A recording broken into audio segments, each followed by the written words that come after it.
Olá, pessoal. Professor Rudá Moreira aqui de volta. Gente, vamos conversar agora sobre restaurações de dentes tratados endodonticamente. Um assunto que vive indo e voltando, é alteração de técnica e tudo mais, tá? Vou falar aqui, explicar o que tem nos livros que a gente usa de referência e qual é a forma de trabalhar da nossa equipe, tá ok? Então, vamos conversar um pouco. Então, gente, quais são os problemas de um dente tratado endodonticamente? Temos que conversar isso primeiro para a gente entrar no assunto dos pinos, né? Todo mundo olha isso aqui e fala, pino, calma, vamos pensar. Então, resistência. Um dente tratado endodonticamente perde resistência. Isso aí está mais do que citado na literatura. Perde resistência. Mas quando você vai confeccionar um pino, é para aumentar a resistência? A resposta é não. Quando você faz um pino, é para aumentar a retenção. Retenção da sua restauração, tá?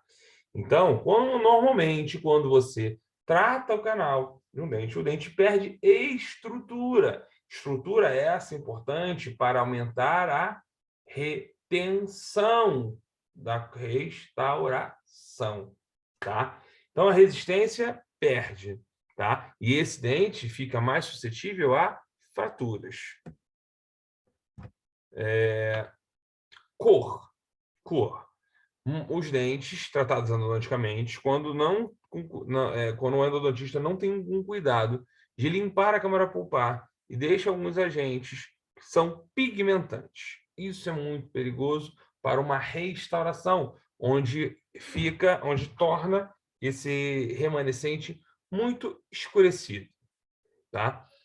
Tem alguns casos que, mesmo que o dentista não tenha todos os cuidados, o dente pareça estar mais acinzentados. Por quê? Devido à remoção de estruturas importantes, tá? Mas algumas vezes são necessários para a confecção de um bom tratamento endodôntico.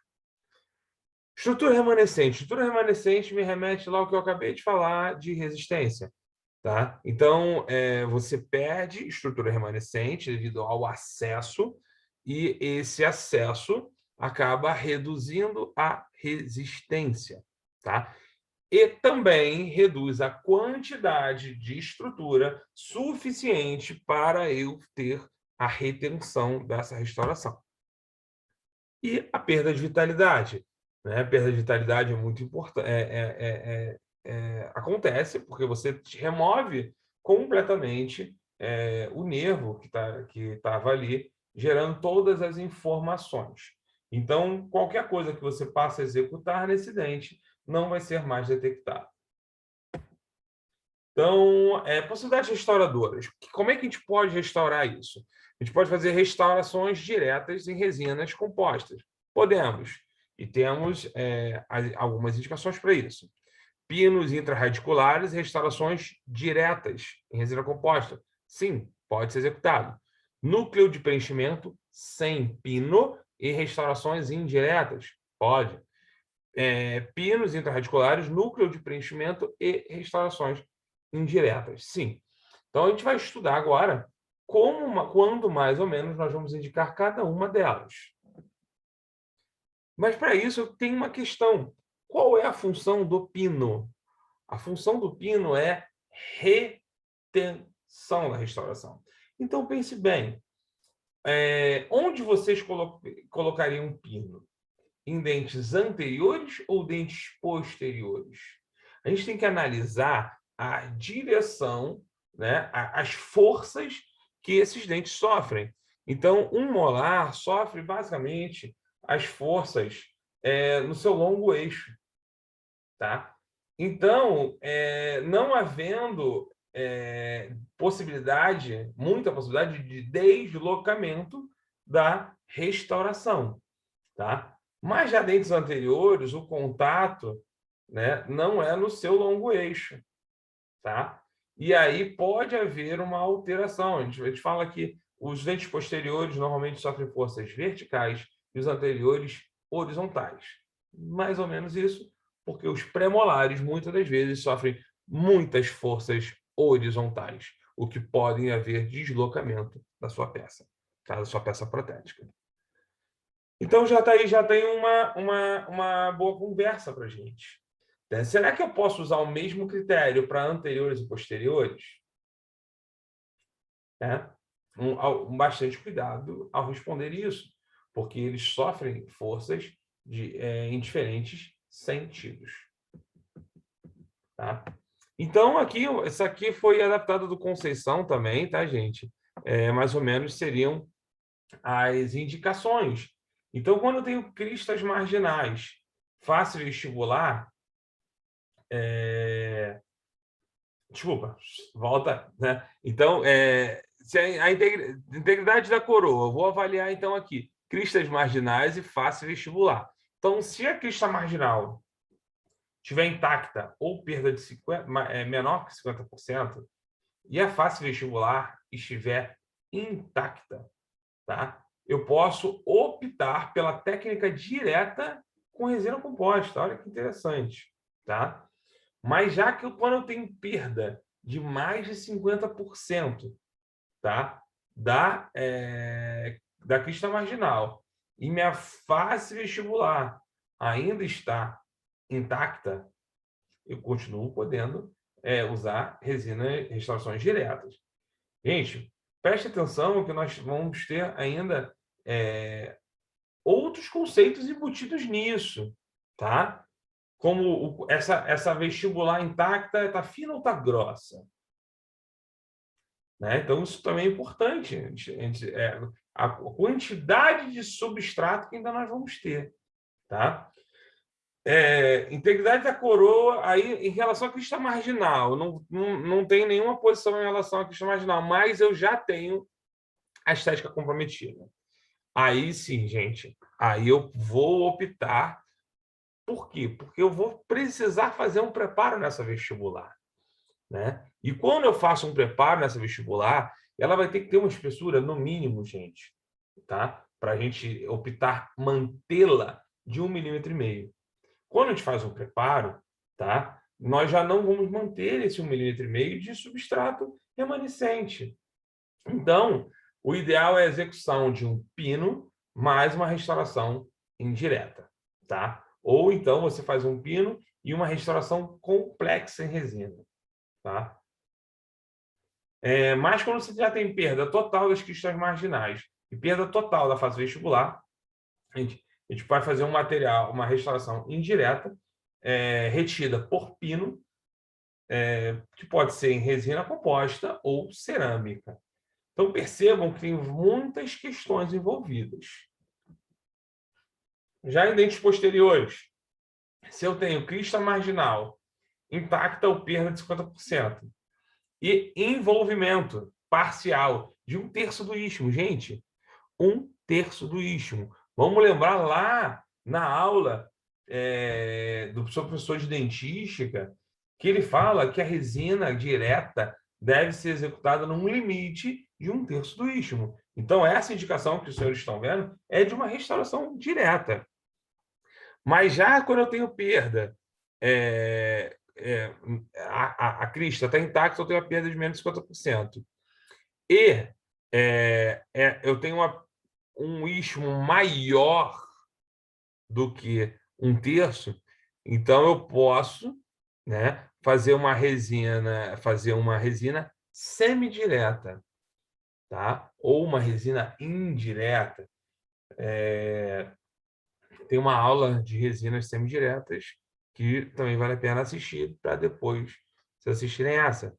Então, eu posso fazer um núcleo de preenchimento mais uma resina semidireta, que aí eu vou ter uma maior resistência do que a resina direta, e ela vai poder suportar esforço, tá? Tendo uma maior área envolvida. Beleza? Se eu perco mais de 50% da crista e perco... e tenho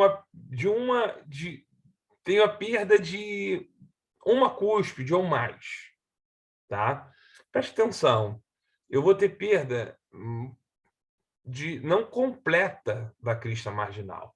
A crista marginal, as duas cristas marginais, são paredes opostas. Tá? Fica isso na cabeça.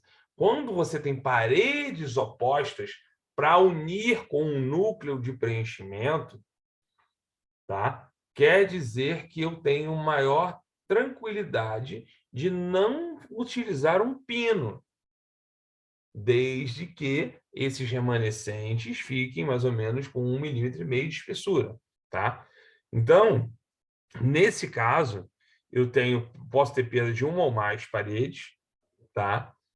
O cúspides, mas eu não tenho perda completa da crista marginal, tá? Então, eu posso fazer o quê? Núcleo de preenchimento e fazer uma restauração direta ou, uma restauração indireta ou semidireta. Porém, quando eu tenho perda total das minhas cristas e total das minhas cúspides, não tenho paredes opostas, então eu vou ter que executar, vou ter que fazer um pino.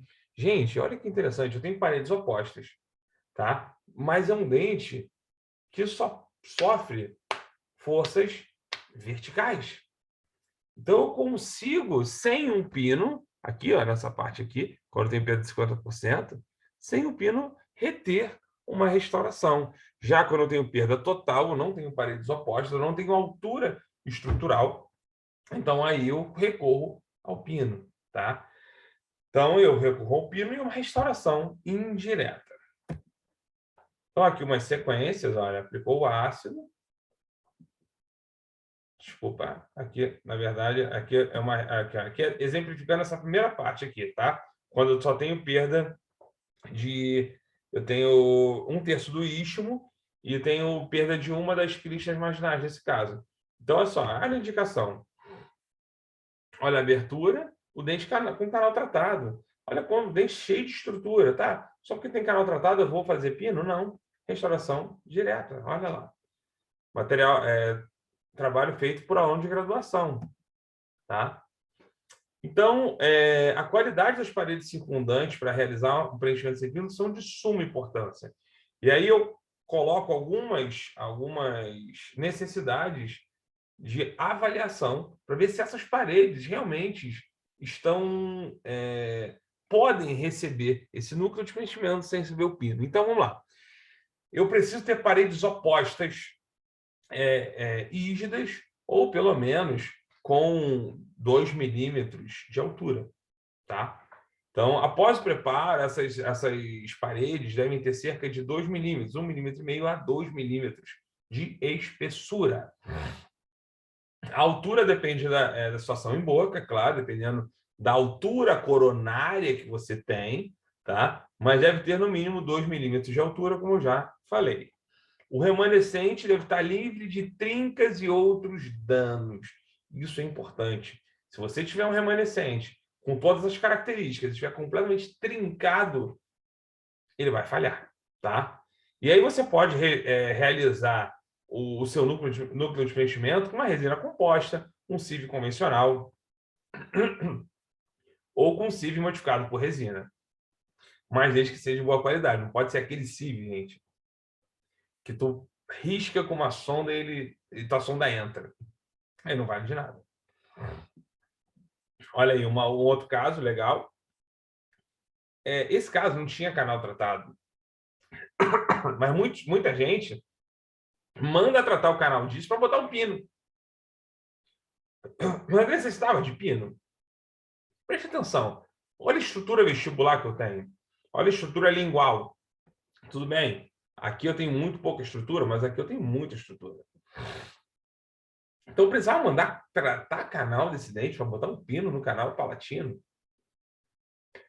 Sem necessidade. Então, núcleo de preenchimento e preparo e coroa, né? Então, retentores intraradiculares, indicações. Então, dentes anteriores com grande perda tecidual, dentes com raízes fragilizadas, dentes com ampla perda tecidual, que são pilares de prótese fixa, dentes com ampla perda tecidual, que são dentes guias de desoclusão, e dentes posteriores com extensa perda tecidual para aumento da retenção. Então, e aí a gente tem uma variedade de pinos, tá? Então, e a gente pode classificar esses pinos quanto à rigidez, quanto à técnica, quanto à forma de confecção ou comercialização, quanto ao formato e quanto à composição. Então, vamos lá. Quanto à rigidez, tem rígidos e flexíveis. Os rígidos apresentam alto módulo de elasticidade. E aí eles não distribuem força muito bem, eles concentram forças. E, normalmente, esses rígidos, eles são muito mais resistentes do que a tua raiz. Então, quem quebra quando exerce força? Seu dente ou o pino? Seu dente. Então, dentes rígidos não são dentes muito interessantes na distribuição de forças. Já os flexíveis, de fibra de vidro, na sua maioria, eles raramente fraturam o dente. Existem casos que fraturam, mas isso acontece com menos frequência. Contudo, são menos resistentes que os rígidos, podendo, assim, gerar sua fratura na sua porção coronária. Mas são fraturas que nos beneficiam, já que não leva a perda dental.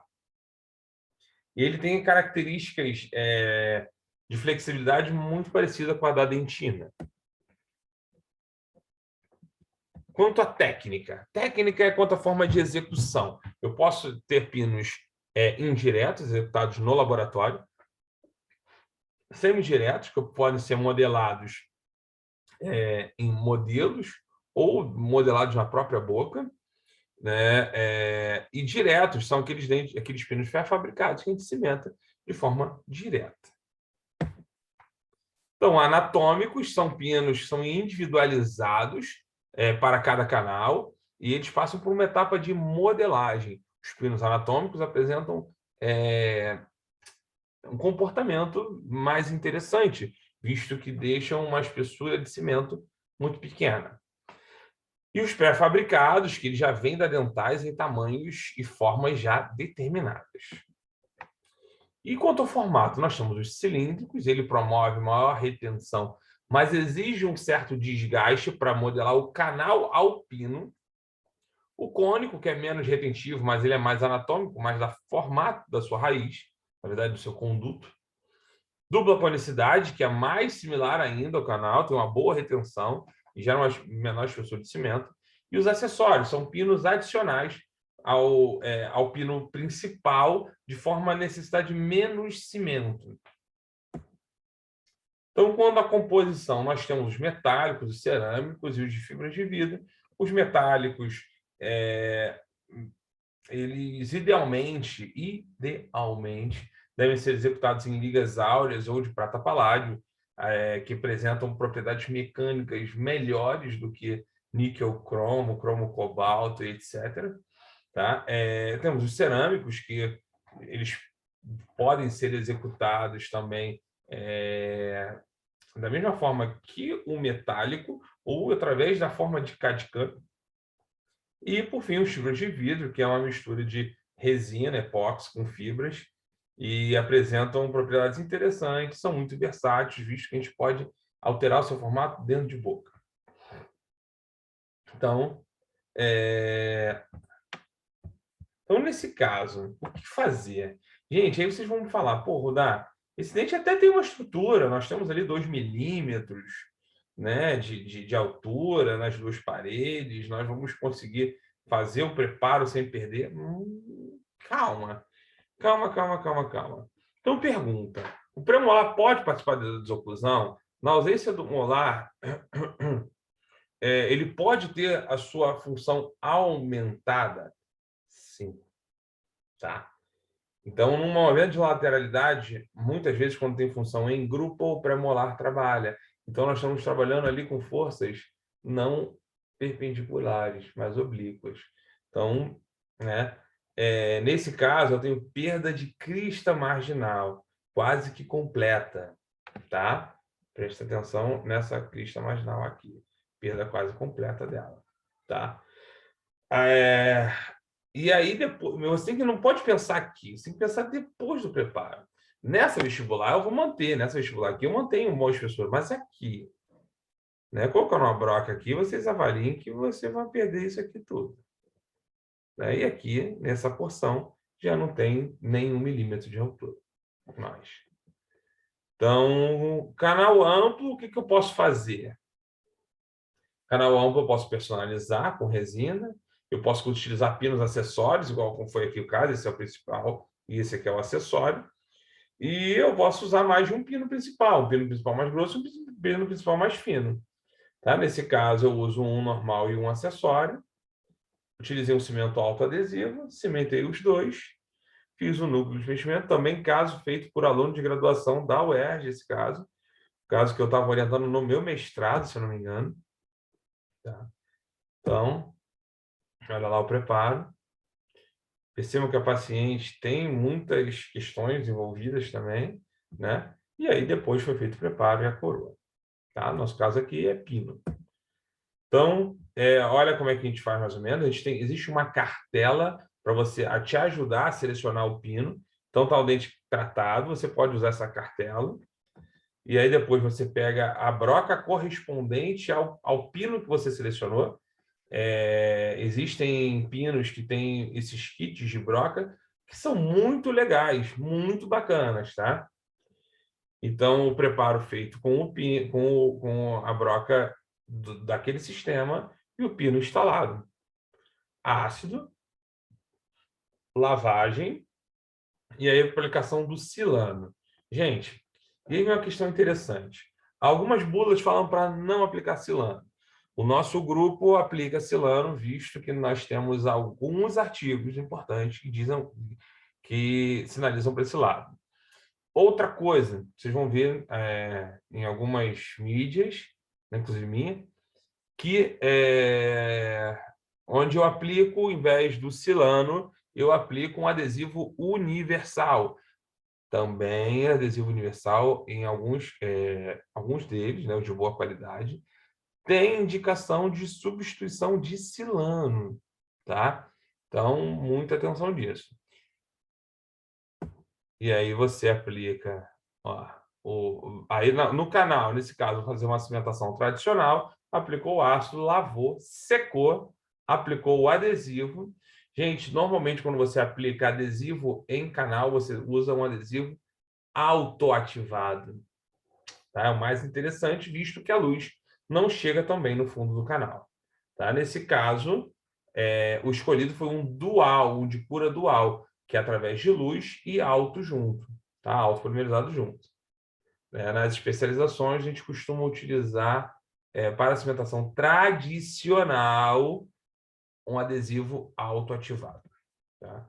Levando o cimento no conduto, levando o cimento também no pino e adequando um ao outro e, mais uma vez, fotoativando.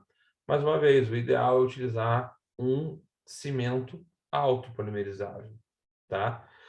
Multilink, também tem o CIB, que é interessante, tá? Mas os mais modernos, os adesivos mais modernos, igual os adesivos, os cimentos autoadesivos, a maioria deles são cimentos duais, tá?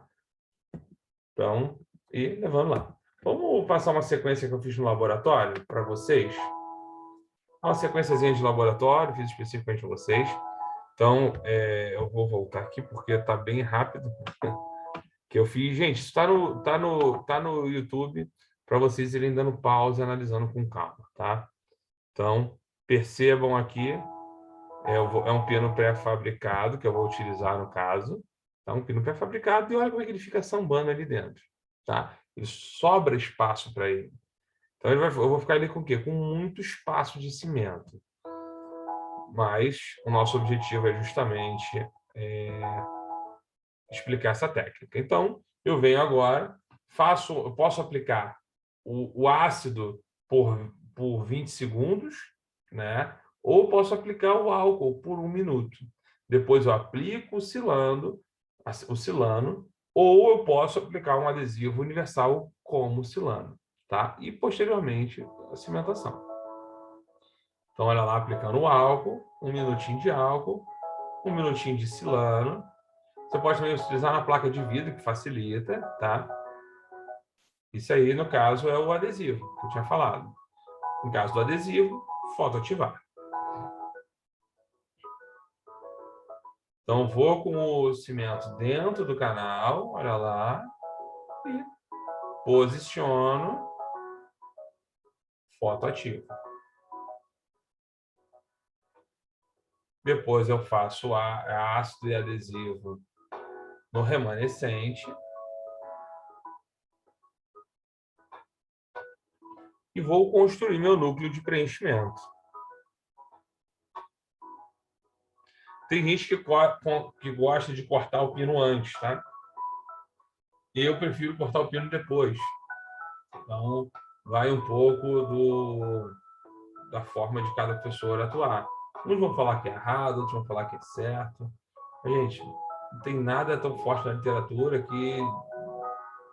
que torne desinteressante isso, tá? Então, pode fazer das duas formas. Aí um casinho do SOA, gente. Saúde oral para adolescente. Um adolescente acidentado, olha. Então, bem interessante esse caso. A gente teve ajuda, se eu não me engano, desse caso, do aluno de doutorado Henrique, que é professor da UF, de endodontia, nos ajudou bastante. Um grande amigo que eu adquiri. Então, fazendo a desobstrução, ó. E nesse caso, prestem atenção, que vai ser executado, por causa do canal muito amplo, uma personalização dele. Então, a gente abre, a gente desobstrui o canal, a gente utiliza um gel lubrificante hidrossolúvel para não grudar nas paredes, né? Envolve todo o pino com resina e leva lá. Depois a gente fotoativa ele, a gente obtém isso aqui. Fotoativa fora de boca, 20 segundos, 40 segundos cada face. Depois confecciona a porção coronária, que pode ser realizada mesmo fora de boca. E leva, cimenta e termina o preparo, como vocês estão vendo aqui embaixo. Nosso adolescente sendo tratado. Tá? Então, vamos passar um vídeo de técnica direta de personalização. Então, mais ou menos, mesma coisa, a forma de tratar o pino do que o outro, vocês vão perceber. A gente faz exatamente a mesma coisa, a gente faz o ácido, o álcool, o silano, o adesivo, ou só o adesivo sem silano, fotoativa. Ó, aplicando o gel, bastante cuidado. E no pino, ó,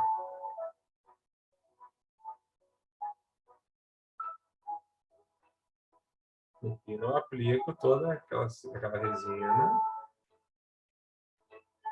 Vamos levar lá leva lá na boca, ó, te ajeita. Eu crio sempre um picotezinho para mostrar onde é que é a vestibular, porque às vezes eu me perco. Não sei se vocês perceberam ali que o picote, para sempre utilizar ele como guia, né? O fotoativo. Tiro de lá e termino a fotoativação em mão, fora de boca. O que é muito interessante, ó. Tiro, olha só como é que ficou. Muito bem copiado. A resina é muito interessante para isso. Tá? Por isso que a gente tem que sempre utilizar esse gel dentro do canal, para não grudar. Grudar pode ser vaselina? Não, o ideal não é vaselina. Vaselina não é hidrossolúvel, então a gente depois não consegue limpar de lá de dentro. Olha lá, como é que ficou bonitinho. Então, eu levo ele em posição e agora termino de fazer a parte coronária. Olha a parte coronária aí. Eu vou cortar o pino e vou fazer a cimentação. Gente, esse aqui é o interessante. Deixa eu voltar aqui. Você executou toda a fotoativação e não tem muito monômero livre na superfície. Então, a esperização com óxido de alumínio é interessantíssimo para esses casos, tá? Então, você pode fazer a esperização, se não tiver só ácido fosfórico, e você segue todas aquelas questões que a gente falou. Ácido fosfórico, silano, né?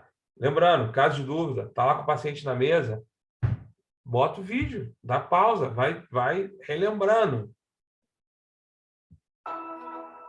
Então, olha lá ele, vou fazer o ácido, já cortei, olha só, cortei a superfície, o restante do pino. Ó.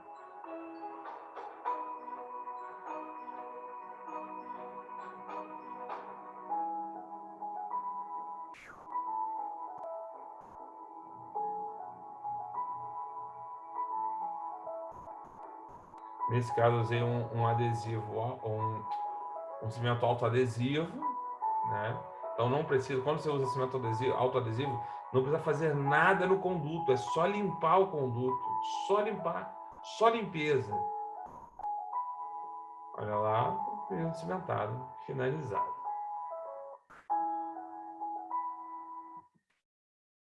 Agora, eu vou ensinar também uma forma que a gente chama de técnica semidireta.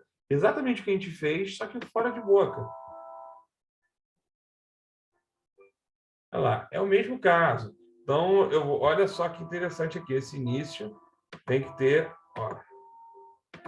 ó, confecção de uma resina acrílica, né? Um conezinho, ou usar um pingente. Então, vou moldar o conduto com material de precisão, inserir o pino em resina, e o pino de resina, né? E vou obter um modelo de gesso ou um modelo de silicone específico. No caso, eu vou usar o mesmo silicone que eu usei na aula de restauração semidireta. Então, olha lá, usei o pino, estou produzindo o pino está encaixando direitinho. Vou agora aplicar material de moldagem lá dentro do canal. E já dou uma espalhadinha para ficar mais fácil. Então, eu venho agora com o pino, jogo o pino e aplico sobre ele mais um pouquinho. E venho agora com a base pesada e finalizo essa moldagem. Olha lá, você consegue moldar até o término. Então, eu vou vazar nesse caso, eu vou vazar com poliéster, tá? Mas poderia também vazar com Scandai. Ou qualquer silicone de vazagem. Quem gosta muito dessa técnica do poliéster é o professor Antônio Monerá, que realmente fica muito bacana. Olha só como é que ficou bonito. O modelo, eu vou fazer tudo no modelo, não preciso fazer nada na boca. Se quiser, tu pode liberar o paciente ou deixar ele quietinho lá vendo televisão ou mexendo no celular. Você acaba, às vezes, ganhando tempo. Mesma sequência que eu já mostrei antes de adequação do pino. Olha lá. Vou pegar a resina. Gente, o poliéster não segura nada a resina. É muito interessante. Não precisa aplicar nenhuma vaselina, nenhum gel astringente, nada. Só aplicar. E joga a resina para dentro. Pode apertar. Joga a resina para dentro. E depois vem com um pino. Você vem com um pino, né? Esse material já toma o seu espaço. Então, nesse caso, estou usando um pincelzinho ali para ficar mais fácil essa adequação.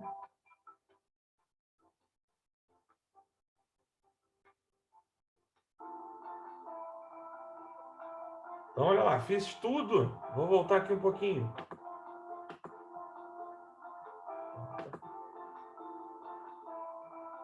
Fiz tudo lá, tudo no manequim. No modelo. E aí, no modelo, eu vou cimentar na boca.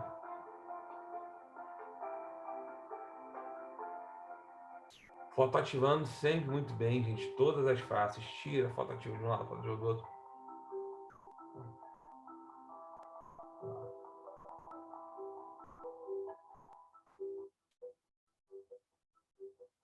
E vamos ver dentro da cavidade. Olha lá. Entra bem, entra fácil. Gente, às vezes é necessário fazer ajustes também da porção que vai intraradicular, tá? Então, não se enganem achando que é tão fácil assim. Às vezes, você precisa fazer desgastes, sim, para... Às vezes você precisa fazer desgaste, sim, para esse pino descer inteiro, tá? Até porque as resinas sofrem alterações morfológicas, sim. E teu material, às vezes, ele não molda tão bem, ou também tem na hora de puxar, ele deforma, tá? Então, esses ajustes depois também são executados. Pessoal, então, mostrei algumas formas de fazer cimentação. Eu mostrei a forma de você selecionar o pino, tá? Quando usa o pino, quando não usa, quando faz núcleo, quando não faz. Claro, gente, isso tudo tem que ser aplicado no seu dia a dia. Analisar com calma cada caso e tirar da cabeça que tudo é pino. Não, nem tudo é pino. Pino é uma ótima ferramenta maravilhosa, quando bem indicada, tá? Então, assistam, reassistam, assistam essa aula quantas vezes vocês quiserem, tá? Espero que eu tenha ajudado, e qualquer dúvida é só fazer pergunta no YouTube, no meu Instagram, onde vocês quiserem, beleza? Forte abraço, até a próxima.